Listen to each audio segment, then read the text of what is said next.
जय श्री कृष्णा। आप सभी को चैत्र मास के शुक्ल पक्ष की एकादशी की ढेरों शुभकामनाएं। प्रिय दर्शकों, आज हम बात करेंगे इस माह में आने वाली प्रथम एकादशी की। अंग्रेजी महीनों के अनुसार यह अप्रैल की पहली एकादशी होगी। हिंदी महीनों के अनुसार ये नए संवत की पहली एकादशी होगी, क्योंकि नवरात्रि के साथ ही नया संवत आरंभ हुआ है, नया पंचांग आरंभ हुआ है, नया कैलेंडर आरंभ हुआ है। हिंदू धर्म के अनुसार नया साल आरंभ हुआ है, उसकी प्रथम एकादशी आ रही है। तो प्रथम एकादशी किस दिन है, पूजन कैसे करना है, विधि क्या रहेगी, पूजा के नियम क्या रहेंगे, अन्य एकादशियों से किस प्रकार भिन्न रहने वाली है इस एकादशी की पूजा विधि या ये एकादशी के नियम, साथ ही व्रत कौन सा करना उत्तम है, द्वादशी युक्ता करना चाहिए या फिर दशमी भेदा करना चाहिए, व्रत किस दिन करना है, पारण किस दिन करना है, पारण के लिए शुभ समय क्या रहेगा, सुबह सुबह किया जा सकता है या नहीं किया जा सकता है, हरिवासर का समय क्या रहेगा। सबसे महत्वपूर्ण, इस एकादशी पर भद्रा बताई जा रही है और भद्रा है तो उसका प्रभाव क्या रहेगा, कितने बजे से कितने बजे तक भद्रा रहेगी और किन किन पूजाओं पर भद्रा लागू हो रही है, क्या क्या कार्य कर सकते हैं, क्या क्या कार्य नहीं किए जा सकते। ये संपूर्ण जानकारी आपको इस वीडियो के माध्यम से प्रदान की जाएगी। आप देख रहे हैं देवभूमि ज्योतिष संस्थान का प्रतिष्ठित यूट्यूब चैनल देवभूमि धार्मिक। हम यहाँ पर पंचांग और पुराणों पर आधारित जानकारी प्रदान करते हैं, मनगढ़ंत बातें नहीं करते, इधर उधर की बातें नहीं करते। तो सही जानकारियां प्राप्त करने के लिए कि कौन सा व्रत त्योहार कब करना है, कैसे करना है, क्या विधि है, क्या नियम है, चैनल को सब्सक्राइब कीजिए और सब्सक्राइब करने के बाद बेल आइकन के निशान को, एक घंटे का निशान बना हुआ आता है, उसको अवश्य दबाइएगा, तभी आपको हमारे सारे वीडियोस प्राप्त होंगे। अन्यथा वीडियो छूटते जाएंगे, आपसे जानकारी मिस होती जाएगी। तो चैनल को सब्सक्राइब करें अगर नए हैं तो, और सब्सक्राइब करके बेल आइकन को अवश्य ही दबाएं। जानकारी आरंभ करें उससे पहले आपसे निवेदन है कि वीडियो यदि थोड़ा भी उपयोगी लगे तो कृपया एक बार लाइक अवश्य कर दीजिएगा। आपसे निवेदन है कि ये जो वीडियो है ना, बहुत महत्वपूर्ण है, क्योंकि भद्रा है और भद्रा से संबंधित जानकारी हर कोई देता नहीं है। ये तभी दी जा सकती है जब आप ध्यान से पंचांग को देखो, चीज़ों को पढ़ो, और तब जानकारी अगर आप दोगे तो आपको पता होगा कि हाँ भद्रा है और आप उसके अकॉर्डिंग जानकारी दे पाएंगे। इसीलिए इस वीडियो को अधिक से अधिक लोगों तक पहुंचाइए, ये हमारा दायित्व है, क्योंकि एकादशी जो है हमारे सनातन धर्म में सबसे बड़ा किया जाने वाला व्रत है। सभी लोग इसको लगभग करते हैं, किसी से कोई गलती ना हो जाए, कोई त्रुटि ना हो जाए, सही जानकारी उन तक पहुंच सके, इसके लिए इस वीडियो को शेयर कीजिए, फेसबुक पे शेयर कीजिए, व्हाट्सएप पे शेयर कीजिए, जहां भी आप भेज सकते हैं कृपया भेजिए, मेरा निवेदन रहेगा, जिससे कि सभी लोग सही जानकारी के साथ आने वाली एकादशी का व्रत कर सकें। क्योंकि एकादशी के दिन भद्रा है, बहुत सारे नियम, बहुत सारी पूजाएं ऐसी होती हैं जो भद्रा में नहीं की जा सकती हैं। वीडियो यदि थोड़ा भी अच्छा लगे तो कृपया उसे लाइक अवश्य कर दीजिएगा। कमेंट बॉक्स में अवश्य लिखिएगा जय श्री हरि या ओम नमः भगवते वासुदेवाय। भगवान श्री हरि अवश्य प्रसन्न होंगे और आपका व्रत अवश्य ही सफल होगा। आइए बात करते हैं आने वाली एकादशी के बारे में। प्रिय भक्तों, यूँ तो एकादशी प्रति माह आती है, प्रति पक्ष आती है, परंतु इस वर्ष की जो प्रथम एकादशी है उसका नाम है कामदा एकादशी। कामदा एकादशी का एक व्रत करने से आपको 1000 गुना अधिक पुण्य प्राप्त होता है। कैसे? कथा में एक वृतांत आपको सुनने को मिलेगा कि किस प्रकार से एक प्रेमी युगल जो राजा के दरबार में नृत्य का कार्य किया करता था, एक दिन राजा के दरबार में जब वह अपने नृत्य का प्रदर्शन कर रहे थे तो वो एक दूसरे में खो गए और इस कारण से राजा की आज्ञा की अवहेलना हो गई और राजा ने उन्हें तत्क्षण ही श्राप दिया कि तुम अभी के अभी राक्षस योनि को प्राप्त हो जाओ। इस कारण से जो पुरुष था वह राक्षस योनि को प्राप्त हुआ। गंधर्व के इस प्रकार राक्षस योनि को प्राप्त होने से उसकी जो धर्मपत्नी है वह व्याकुल हो उठी। उसने बहुत निवेदन किया परंतु उसका कुछ परिणाम न निकला। जहां जहां वह राक्षस तड़पता हुआ भागता, पीछे पीछे वह चली जाती। एक दिन उसका हिमालय पर्वत पर जाना हुआ और वहां पर एक मुनि से उनकी भेंट हुई। मुनिराज को जब उन्होंने अपनी व्यथा सुनाई तो उन्होंने कहा कि तुम आने वाली कामदा एकादशी का व्रत करो, पूजन करो। सुबह उठना, उठ के स्नान आदि करके व्रत का संकल्प करना, संकल्प करने के बाद विधि विधान से पंचोपचार से भगवान का पूजन करना, पूजन करके नियम अनुसार दिन को व्यतीत कीजिएगा। आहार के स्थान पर फल आहार करना और अगले दिन जब हरिवासर का समय निकल जाए उसके बाद व्रत का पारण करना। पारण करने के बाद इस एकादशी से प्राप्त हुए पुण्य को अपने पति को समर्पित करना और इस एकादशी के व्रत के पुण्य प्रभाव से तुम्हारे पति को अवश्य ही राक्षस की योनि से मुक्ति मिल जाएगी। उस पत्नी ने ऐसा ही किया। एकादशी आई, एकादशी के दिन उसने सुबह स्नान आदि करके व्रत का संकल्प किया। संकल्प करके भगवान का पंचोपचार से पूजन किया। पूजन करके विधिवत भोजन आदि जो था फल आहार ग्रहण किया, अन्न को त्याग कर, और अगले दिन नियम अनुसार व्रत का पारण किया। पारण करने के बाद अपने व्रत का संपूर्ण पुण्य फल उसने अपने पति को समर्पित किया, और जैसे ही वह पुण्य फल उसने अपने पति को समर्पित किया, वह तुरंत ही राक्षस योनि से मुक्त हो गया। इतना अधिक शक्तिशाली है यह व्रत। आप सोचिए कि एक व्रत आपके बड़े से बड़े श्राप को भी धो सकता है, उससे मुक्ति दिला सकता है। तो आप आज के समय में जो परेशान हैं अनेकों परेशानियों से, अनेकों बीमारियों से, वो तो बहुत छोटी चीज़ें हैं। इस एकादशी का यदि आप विधिवत पूजन करेंगे, और इस एकादशी का क्या भगवान ने लिखा है, बहुत सारे पुराण हैं जिनमें प्रत्यक्ष प्रमाण भी मिलता है कि यदि नियम अनुसार एकादशी का व्रत किया जाए तो इस पृथ्वी पर ऐसा कुछ नहीं है जो उस मनुष्य के लिए अपर्याप्त होगा। हर चीज़ उसके लिए हमेशा उपलब्ध रहेगी। ऐसी कोई वस्तु नहीं है जो वह प्राप्त नहीं कर सकता। अपर्याप्त कुछ नहीं उसके लिए, अप्राप्त कुछ नहीं उसके लिए, सब चीज़ें जो प्राप्त रहेंगी। बस आवश्यकता है नियमों के अनुसार एकादशी का व्रत करना। अब यहाँ पे सवाल कई बार हमसे पूछते हैं, पंडित जी हम तो बहुत लंबे समय से एकादशी का व्रत कर रहे हैं परंतु हमारे तो संकट खत्म ही नहीं हो रहे हैं, हमारी तो ये परेशानी खत्म ही नहीं हो रही है। ऐसे में ध्यान देने की आवश्यकता है कि आप केवल भूखे रह रहे हैं एक दिन, या आप एकादशी का नियम अनुसार अनुष्ठान कर रहे हैं। क्यों? क्योंकि एकादशी का जो व्रत है वो केवल भूखे रह लेने मात्र से नहीं होता है।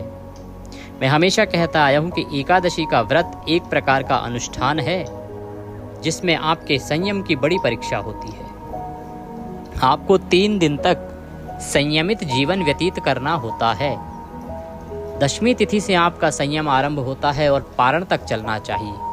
केवल एक दिन भूखे रह लेने मात्र से एकादशी का व्रत तो नहीं होता, कोई अन्य व्रत हो जाता होगा, क्योंकि एकादशी त्रिदिवसीय विधान है, 3 दिन का विधान है, 3 दिन का अनुष्ठान है। इसे आपको हमेशा ही ध्यान रखना चाहिए। जब आप नियमों के अनुसार व्रत करेंगे तो अवश्य आपको फल प्राप्त होता है। और यही कारण है कि हम प्रत्येक एकादशी पर आपके लिए स्पेशल वीडियो लेके आते हैं जिसमें सभी एकादशी, उस जो एकादशी आने वाली है उसके बारे में विशेष जानकारी होती है कि कब पारण करना है, कैसे पारण करना है, कब पूजन करना है, कैसे पूजन करना है, बारीक से बारीक जानकारी। बहुत सारी एकादशी ऐसी होती हैं जिनमें कुछ भिन्न भिन्न प्रकार की पूजा विधि होती है। जैसे षटतिला एकादशी पर तिल के 6 प्रयोग हमने आपको बताए, आंवले के 5 प्रयोग हमने आपको बताए। इसके अतिरिक्त आपको घट पूजा के साथ हमने आपको बताया कि दशमी तिथि को ही विजया एकादशी पर घड़े की स्थापना आपने कर लेनी है, कलश की स्थापना आपने कर लेनी है, पूर्ण कुंभ की स्थापना हमने अगले एकादशी पर बताई थी। ये वो विधियां हैं जो तब ज्ञात होती हैं जब मनुष्य बताने से पहले पढ़ लेता है। तो हम एकादशी के आने से पहले उसके बारे में रिसर्च करते हैं, हमारे पुराणों को फिर से पढ़ते हैं। जो हमें जानकारी होती है कि इस पुराण में इसके बारे में जानकारी है, वहाँ से हम पुनः एक बार पढ़ते हैं जिससे कि वो जानकारी ताज़ा हो जाए और हम पुनः आपको उसके बारे में बता सकें। इसीलिए हमारा जो वीडियो है वो प्रत्येक एकादशी पर महत्वपूर्ण होता है। तो आइए आप जानते हैं कि इस एकादशी की पूजा कैसे करनी है, संकल्प कैसे करना है, नियम क्या रहेंगे, और फिर बताएंगे कि एकादशी का व्रत किस दिन करना है, पूजन कब करना है और पारण आदि कब करना है, कैसे करना है। एकादशी वाले दिन व्रती को सूर्योदय से पहले अवश्य ही उठ जाना चाहिए। संभव हो तो ब्रह्म मुहूर्त में उठ के स्नान आदि करें। अगर ब्रह्म मुहूर्त में ना उठ सके तो सूर्योदय से पहले अवश्य उठ जाएं। उठने के बाद स्नान आदि करके स्वच्छ वस्त्र धारण करें। स्वच्छ वस्त्र धारण करके आपका जो पूजा स्थल है वहाँ पर आसन लगा के बैठ जाइए। आप सामग्री क्या एकत्र करेंगे, क्या क्या सामग्री की आवश्यकता होगी वो एक बार नोट कर लीजिए, जिसको कि आप समय से लेके रख लें।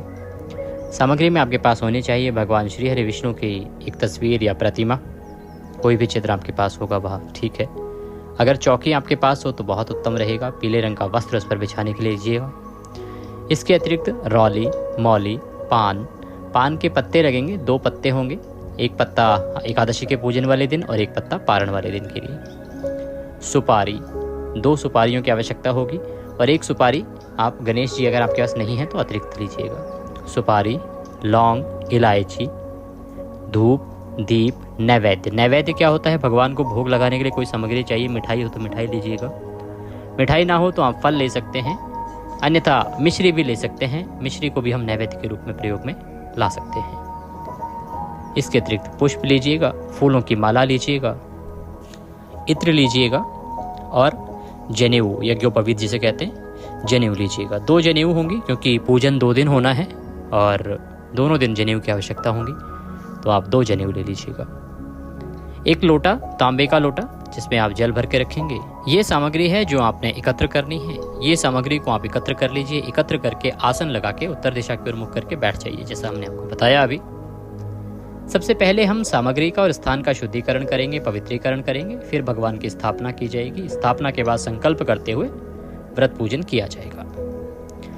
शुद्धिकरण करने के लिए एक पुष्प लीजिए, पुष्प को लोटे में जो पानी है उसमें डुबोइए और उस जल से सभी स्थान पर जहां आप पूजन कर रहे हैं, जो पूजा की सामग्री है, उस सभी पर छींटे दीजिए। हम यहाँ से मंत्र पढ़ते हैं, ओम पवित्र हो अपवित्रवांग सर्वांग वस्तांगतोपि वाम यह स्मरेत पुंडरीकाक्षं सभयंतरः शुचिः ओम। इस प्रकार से आप पवित्रीकरण करेंगे। अब स्थान का शुद्धिकरण हो गया है। भगवान की स्थापना अब की जाएगी। भगवान की स्थापना करने के लिए चौकी लगाइए। चौकी के ऊपर यदि पीला वस्त्र है तो पीला वस्त्र बिछाइए। अब सवाल उठता है, पंडित जी हमारे पास चौकी नहीं है और पीला वस्त्र भी नहीं है, क्या किया जाए? तो कोई बात नहीं, आपके पास जो भी पूजा स्थल है, अगर कोई जगह नहीं है तो पृथ्वी पर भी भगवान को स्थापित करके पूजन किया जा सकता है, दोष नहीं है, बस विधि होनी चाहिए। भगवान कहते हैं कि जैसी जिसकी सामर्थ्य है उसके अनुसार वह पूजन करे। जो चौकी अफोर्ड कर सकता है चौकी लाए, जो सोने की चौकी खरीद सकता है वो सोने की चौकी लगाए। लेकिन यदि कोई आर्थिक रूप से पीड़ित है तो भगवान कहते हैं कि आप पृथ्वी पर भी रखकर मुझे यदि पूजन करेंगे तो मैं आपका भाव देखूंगा, मैं धन संपन्नता और ये नहीं देखूंगा कि आप कहाँ रखकर पूजन कर रहे हैं। तो पृथ्वी पर रखकर भी आप पूजन कर सकते हैं, कोई दोष नहीं होता है। अब कैसे स्थापित करना है ये जान लीजिए। जहाँ भी भगवान को विराजमान करना है ना, उस स्थान पर भगवान को आसन देने के लिए आसन के रूप में पुष्प रख दीजिए। 2 पुष्प लीजिए या 5 पुष्प लीजिए और वह आसन के रूप में भगवान को अर्पित कीजिए कि प्रभु यह हम आपको आसन दे रहे हैं, इसे आप स्वीकार करें और यहाँ पर विराजमान हो। इस प्रकार से आसन पर भगवान को विराजमान कीजिए। जो पृथ्वी पर रखकर पूजन करना चाहते हैं ना, वो भी इसी प्रकार से भगवान को आसन दीजिए और आसन देकर भगवान को विराजमान कीजिए। घी का दिया सामने रखिए सीधे हाथ की तरफ और दीपक को भी स्थापित करने से पहले उसके नीचे भी पुष्प रख दीजिए, इस भाव से कि आप आसन दे रहे हैं और उसके ऊपर आप दीपक को स्थापित कीजिए।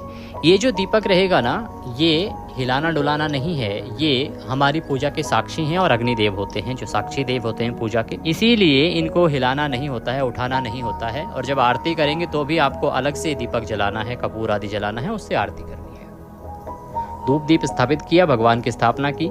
अब आप सीधे हाथ पर जल लीजिए और हाथ धो लीजिए। हस्तो प्रक्षालनम।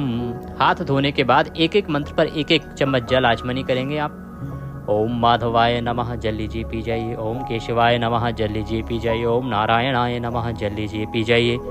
ओम ऋषिकेशाय नमो नमः। हस्तो प्रक्षालनम। पुनः हाथ धो लीजिए। हाथ धोने के बाद अपने आप को तिलक कीजिए, मौली बांधिए। आपके पारिवारिक जन भी यदि बैठ के पूजन कर रहे हैं, साथ में कोई और भी पूजन कर रहा है, तो उनको भी तिलक कीजिए और मौली बांधिए। अब भगवान का पूजन आरंभ करेंगे। सर्वप्रथम संकल्प किया जाएगा। आप दीपक प्रज्वलित कीजिए और धूप भी जला लीजिए। संकल्प करने के लिए अपने सीधे हाथ में जल लीजिए। 1 रुपये का सिक्का दक्षिणा के रूप में कम से कम रखिए और 3 बार बोलिए ओम श्री विष्णु, ओम श्री विष्णु, ओम श्री विष्णु। अपना नाम, अपना गोत्र, जिस स्थान पर बैठकर आपको संकल्प करना है ना, वहाँ का मकान नंबर, क्षेत्र का नाम, शहर का नाम, चैत्र मासे शुक्ल पक्षे एकादश्यायाम पुण्यतिथियो। एकादशी मध्ये आयु आरोग्यता प्राप्त्यार्थाय, धन संपत्ति प्राप्त्यार्थाय, मोक्ष प्राप्त्यार्थाय एकादशी व्रत पूजनम संकल्पम संकरिष्ये। बोलिए सौ श्री विष्णु शरणौ शरणम प्रपद्ये और वह संकल्प भगवान के चरणों में अर्पित कर दीजिए। यहाँ पे हमने आपके लिए बोला है कि आप आयु आरोग्यता की प्राप्ति के लिए, धन संपत्ति की प्राप्ति के लिए, सुख संपत्ति की प्राप्ति के लिए और मोक्ष की कामना के लिए यह एकादशी का व्रत कर रहे हैं। इसके अतिरिक्त यदि कोई आपकी कामना है, इच्छा है, तो आप उसको अवश्य ही संकल्प में बोलें, क्योंकि संकल्प में वही बोलना चाहिए जिस उद्देश्य की पूर्ति के लिए आप यह व्रत कर रहे हैं। संकल्प अर्पित करने के बाद अब आप भगवान का पूजन आरंभ करेंगे। पूजन में सबसे पहले भगवान गणेश को याद किया जाता है, पूजन किया जाता है। तो तो यदि आपके पास गणेश जी की कोई प्रतिमा है तो बहुत उत्तम है, और यदि प्रतिमा नहीं है तो कोई बात नहीं, आप एक सुपारी लीजिएगा, सुपारी को गणेश जी के रूप में स्थापित कीजिएगा और आप उसका पूजन कीजिएगा। गणपति पूजन करेंगे सबसे पहले पंचोपचार से, तो उसमें गणेश जी को पहले हम स्नान के लिए जल अर्पित करेंगे। ओम भूर्भुवः श्री गणपति देवाय नमः। स्नानम जलम समर्पयामि। जल अर्पित करने के बाद वस्त्र अर्पित करेंगे। वस्त्र के रूप में मौली का एक टुकड़ा तोड़िएगा, वह गणेश जी को अर्पित कीजिएगा। ओम भूर्भुवः श्री गणपति देवाय नमः। वस्त्रम समर्पयामि। वस्त्र अर्पित करने के बाद गणेश जी को तिलक करेंगे। ओम भूर्भुवः श्री गणपति देवाय नमः। तिलकम समर्पयामि। तिलक कीजिए। तिलक करने के बाद अक्षत लगाइए। अक्षत अर्पित करने के बाद गणेश जी को पुष्प अर्पित करेंगे, फूलों की माला पहनाएंगे। ओम भूर्भुवः श्री गणपति देवाय नमः। पुष्पम समर्पयामि। माला अर्पणम कुरु। माला है तो माला पहनाइए, अन्यथा पुष्प अर्पित कीजिए। पुष्प अर्पित करने के बाद गणेश जी को धूप दीप दिखाएंगे। ओम भूर्भुवः श्री गणपति देवाय नमः। धूपम दर्शयामि। दीपम दर्शयामि। धूप दीप दिखा के नैवेद्य अर्पित करेंगे। नैवेद्य के रूप में जो भी कुछ मिठाई आपके पास है वह अर्पित कीजिएगा। ओम भूर्भुवः श्री गणपति देवाय नमः। नैवेद्यम समर्पयामि। जलाचमनिम कुरु। जलाचमनी कराएंगे। जलाचमनी के रूप में 1 चम्मच जल लीजिए और गणेश जी को अर्पित कीजिए। ओम भूर्भुवः श्री गणपति देवाय नमः। भोजनान्ते जलाचमनिम समर्पयामि। जलाचमनी अर्पित करने के बाद अब तांबूल अर्पित करेंगे गणेश जी महाराज को। तांबूल कैसे? एक पान का पत्ता लीजिए, उसमें 2 लौंग, 2 इलायची और 1 सुपारी रखिए और वह अर्पित कीजिए। ओम भूर्भुवः श्री गणपति देवाय नमः। तांबूलम समर्पयामि। शुभ दक्षिणायाम शुभदो वरदो भवः। अब गणेश जी को दक्षिणा के रूप में कुछ राशि अर्पित करेंगे। ओम भूर्भुवः श्री गणपति देवाय नमः। शुभ दक्षिणायाम द्रव्यम समर्पयामि। द्रव्य अर्पित करके प्रणाम कीजिए, हाथ जोड़ के नमन कीजिए कि हे गणपति जी महाराज, आज के दिन हम यह एकादशी व्रत का पूजन कर रहे हैं, यह हम सफलतापूर्वक कर पाएं और यह हमारा सुख संपत्ति से संपूर्ण हो, ऐसा आशीर्वाद प्रदान करें। गणेश जी की पूजा करके अब हमें भगवान श्री हरि विष्णु की पूजा करनी है। भगवान के सामने एक पात्र रख दीजिए, या तो कटोरी रख दीजिए या कोई पात्र रखिए जिसमें कि आप पूजा की सामग्री अर्पित करेंगे। और यदि आपके पास प्रतिमा है तो प्रतिमा को किसी पात्र में रख लीजिए जिससे आप उस पर जल अर्पित करें तो वह इधर उधर ना फैले। आइए सबसे पहले भगवान को पद्य, अर्घ्य, आचमनी अर्पित कराएंगे। ओम भूर्भुवः श्री विष्णवे नमः। पद्यम समर्पयामि। पद्य अर्पित कीजिए। पद्य के रूप में 1 चम्मच जल लीजिए, अर्पित कीजिए। ओम भूर्भुवः श्री विष्णवे नमः। अर्घ्यम समर्पयामि। अर्घ्य अर्पित कीजिए। अर्घ्य आप शंख से अर्पित कर सकते हैं, यदि प्रतिमा है तो शंख से आप उसके ऊपर अर्घ्य अर्पित कीजिए। अर्घ्य के बाद आचमनी कराएंगे। ओम भूर्भुवः श्री विष्णवे नमः। आचमनिम समर्पयामि। आचमनी के बाद स्नान के लिए जल अर्पित कीजिए। ओम भूर्भुवः श्री विष्णवे नमः। स्नानम जलम समर्पयामि। पंचामृत स्नानम। अब आप पंचामृत से स्नान कराएंगे भगवान को। पंचामृत से स्नान कराने के लिए पंचामृत बनाइए। कच्चा दूध, दही, घी, शहद और शक्कर। एकादशी पर शहद वर्जित बताया जाता है, इसीलिए शहद के स्थान पर आप गंगा जल मिला लीजिएगा। तो पंचामृत को पुष्प पर लगा लीजिए और उसे अर्पित कीजिए। जो लोग प्रतिमा पर पूजन कर रहे हैं वह पंचामृत से नहलाइए भगवान को। ओम भूर्भुवः श्री नारायणाय वासुदेवाय नमः। पंचामृत स्नानम पंचामृतम समर्पयामि। पंचामृत के बाद शुद्ध उदक स्नानम, शुद्ध जल से स्नान कराएंगे पुनः। ओम भूर्भुवः श्री विष्णवे नमः। शुद्धोदक स्नानम जलम समर्पयामि। शुद्ध जल से स्नान कराने के बाद अब भगवान को वस्त्र अर्पित करेंगे। वस्त्र अर्पित करने के लिए मौली का एक टुकड़ा तोड़िएगा और वह अर्पित कीजिएगा। ओम भूर्भुवः श्री नारायणाय नमः। वासुदेवाय नमः। वस्त्रम समर्पयामि। वस्त्र अर्पित कीजिए। मौली का एक टुकड़ा तोड़िए और वह अर्पित कर दीजिए। वस्त्र अर्पित करने के बाद वस्त्रम उपवस्त्रम यज्ञोपवीतम। यज्ञोपवीत अर्पित करेंगे, जनेऊ अर्पित करेंगे। तो जनेऊ को रौली लगा लीजिए, थोड़ी सी तिलक कर लीजिए जनेऊ को और उसके बाद अर्पित करिएगा। ओम भूर्भुवः श्री विष्णवे नमः। यज्ञोपवीतम समर्पयामि। यज्ञोपवीत अर्पित कीजिए। यज्ञोपवीत अर्पित करने के बाद इत्र अर्पित करेंगे। इत्र को पुष्प पर लगाइए या रुई पर लगाइए और अर्पित कीजिए। ओम भूर्भुवः श्री वासुदेवाय नमः। इत्रम समर्पयामि। इत्र अर्पित करने के बाद अब तिलक करेंगे भगवान को। चंदन लगाइए प्रेम से। चंदनम महत्पुण्यम पवित्रम पापनाशनम। ओम भूर्भुवः श्री विष्णवे नमः। चंदनम समर्पयामि। चंदन अर्पित कीजिए। चंदन अर्पित करने के बाद भगवान को पुष्प अर्पित करेंगे, फूलों की माला पहनाएंगे। ओम भूर्भुवः श्री वासुदेवाय नमः। पुष्पम समर्पयामि माल्यार्पणम कुरु। जिनके पास माला है तो माला पहनाएं, अन्यथा पुष्प अर्पित करें। पुष्प अर्पित करने के बाद भगवान को धूप दिखाएंगे, दीप दिखाएंगे। ओम भूर्भुवः श्री वासुदेवाय नमः धूपम दर्शयामि। ओम भूर्भुवः श्री वासुदेवाय नमः दीपम दर्शयामि। धूप दीप दिखाने के बाद नैवेद्य अर्पित करेंगे। नैवेद्य क्या होता है? कोई मिठाई आपके पास हो तो वह चढ़ाइए, फल हो तो फल चढ़ाइए, मिश्री है तो मिश्री चढ़ा दीजिए और नैवेद्य के रूप में भगवान को अर्पित कीजिए। ओम भूर्भुवः श्री वासुदेवाय नमः नैवेद्यम समर्पयामि। इस प्रकार से नैवेद्य अर्पित करेंगे भगवान को। नैवेद्य के बाद आचमनी अर्पित की जाएगी। आचमनी के रूप में 1 चम्मच जल लीजिए और वह आचमनी के रूप में अर्पित कीजिएगा। ओम भूर्भुवः श्री विष्णवे नमः भोजनान्ते जलाचमनीं समर्पयामि। जलाचमनी कराइए। जलाचमनी कराने के बाद अब आप तांबूल अर्पित करेंगे। तांबूल कैसे? 1 पान का पत्ता लीजिए, 2 लौंग, 2 इलायची, 1 सुपारी रखिए, उसका बीड़ा बनाइए और वह भगवान को अर्पित कीजिए। ओम भूर्भुवः श्री विष्णवे नमः तांबूलम समर्पयामि। तांबूलम पोंगी फलम शुभ दक्षिणायाम शुभदो वरदो भवः। तांबूल अर्पित करने के बाद अब भगवान को आप दक्षिणा अर्पित करेंगे, द्रव्य अर्पित करेंगे, जो भी अर्पित करना चाहते हैं। ओम भूर्भुवः श्री विष्णवे नमः शुभ दक्षिणायाम समर्पयामि। शुभ दक्षिणा अर्पित करके भगवान को हाथ जोड़ के नमस्कार कीजिए, प्रणाम कीजिए कि प्रभु आज के दिन हम यह एकादशी का व्रत कर रहे हैं, पूजन कर रहे हैं, इसे हम सफलतापूर्वक कर पाएं, इतनी हमें शक्ति देना, आशीर्वाद देना। इसके बाद अब आपको अपनी कथा सुननी है। एकादशी की कथा सुनेंगे, महात्म्य सुनेंगे, विष्णु सहस्त्रनाम आपको इस दिन अवश्य सुनना चाहिए, कथा आपको अवश्य सुननी चाहिए। इसके अतिरिक्त आप नारायण कवच सुन सकते हैं, बहुत अधिक कल्याणकारी है। ये तीनों ही वीडियोस आपके इसी चैनल पर अपलोड किए जाते हैं। विशेष रूप से कथा सुनते समय ध्यान रखिएगा, क्योंकि आजकल यूट्यूब पर किसी भी कथा को किसी भी नाम से प्रसारित कर दिया जाता है, तो आपका व्रत जो है व्यर्थ ना जाए, इसके लिए सही कथा ही सुने। और अगर चैनल पर नए हैं तो चैनल को सब्सक्राइब कर लें, क्योंकि हमने आपको बताया कि ज्योतिष संस्थान का चैनल है और इस पर जो भी जानकारी दी जाती है वह ज्योतिष शास्त्र और पंचांग पर आधारित होती है। पुराणों की कथाएं ही जो होती हैं, जो सही कथाएं होती हैं, वही आपको सुनाई जाती है।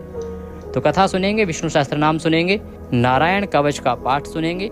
इसके बाद आप नियमों के अनुसार दिन को व्यतीत करेंगे। जो आपके कार्य हैं उनको कीजिए। ऑफिस जाने वाले ऑफिस जाएंगे, घर के काम करने वाले घर के काम करेंगे। नियमों में मुख्य रूप से है शालीनता का ध्यान रखिए, शुद्धि का ध्यान रखिए, पवित्रीकरण का ध्यान रखिए, ब्रह्मचर्य का पालन करना है, किसी के प्रति वैर भाव नहीं रखना है, किसी को अपशब्द नहीं बोलने हैं और नियमों के अनुसार दिन को व्यतीत करते हुए भगवान के चरणों में मन को लगा के दिन को व्यतीत करते हुए सायंकाल को यदि संभव हो तो कीर्तन कीजिए और रात्रि काल को यदि संभव हो तो जागरण कीजिए।